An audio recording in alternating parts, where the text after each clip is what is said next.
시청자 여러분 안녕하십니까? 김신철 변호사입니다. 개회생 사건이 인가된 이후에 채무자 명의로 자동차를 구입해도 되는지, 또 임대차 보증금을 더 증액해서 이사를 가도 되는지, 또 부동산을 취득해도 되는지 이렇게 문의하시는 분들이 많습니다. 그래서 오늘은 개회생 신청 이후에 재산 취득이 가능한지 한번 알아보겠습니다.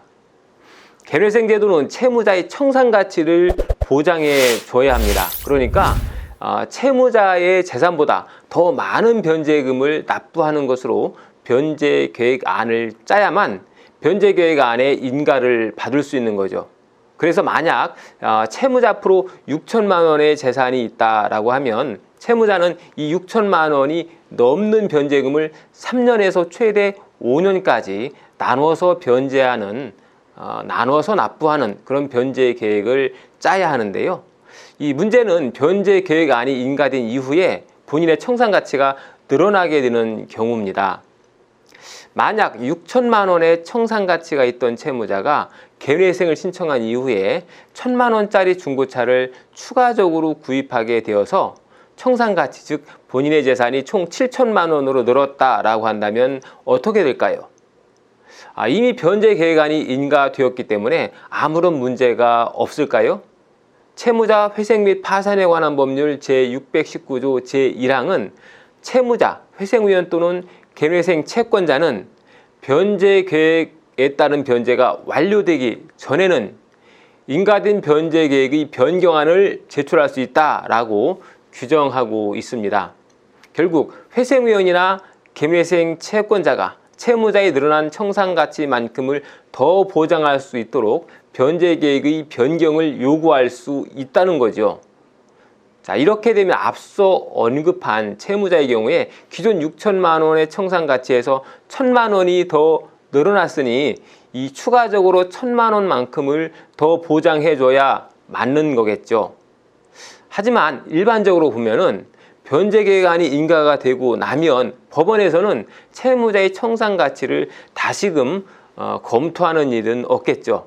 그러니까 채무자 앞으로 새로운 부동산을 취득하거나 새로운 자동차를 구매한다고 해서 법원에서 이러한 사실을 알게 될 일은 거의 없는 거죠.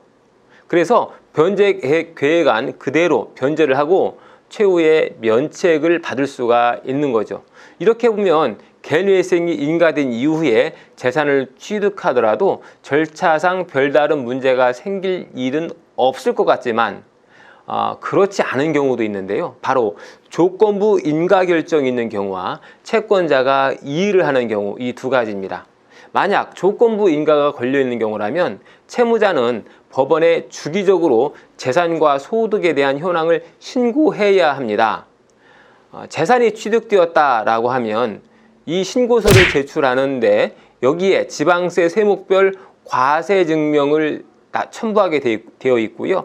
이 과세 증명에 전부 기록이 남게 되는 거죠. 그래서 조건부 인가로 사건이 결정된 채무자가 재산을 취득하게 되면 문제가 될 수 있는 겁니다. 또 하나 문제가 되는 것은 바로 채권자가 이의를 하는 경우인데요. 채권자가 채무자의 재산 취득 사실을 우연히 알게 되었을 때죠. 채권자는 채무자의 청산 가치에 변동이 생겼다. 그래서 청산 가치가 더 높아졌으니 갚는 금액을 늘려서 청산 가치를 보장할 수 있도록 조치를 취해달라는 내용의 이의 신청을 할 수 있습니다. 실무상 수많은 고객을 관리하고 있는 채권자들이 이미 개회생이 인가된 채무자의 재산을 다시금 조사할 일이 있겠느냐라고 생각하실 수도 있는데요. 실무를 보면 채무자의 소득이나 재산에 변동이 생겨서 채권자가 이의를 신청하는 경우가 심심치 않게 발생하고 있습니다. 이렇게 채권자의 이의가 있으면 채무자는 재산을 어떻게 취득하게 되었는지 그 자금의 출처를 밝혀야 하는데요. 이로 인해서 남은 변제 기간 동안 청산 가치를 보장해 줘야 하는 상황, 즉 변제금을 상향해야 하는 상황도 발생할 수 있는 거죠.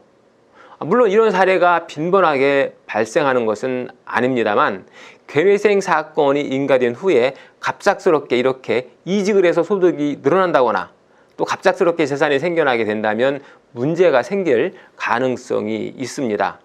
그래서 이 주택이나 자동차를 구매하신다거나 또는 전세보증금을 증액해서 청산가치가 상향되는 상황이 발생하게 되면 본인의 변제 계획에 영향을 미칠 일이 있는지 없는지 사건을 맡기신 법률사무소에 문의하셔서 불이익을 당하는 일이 없도록 하셔야겠습니다.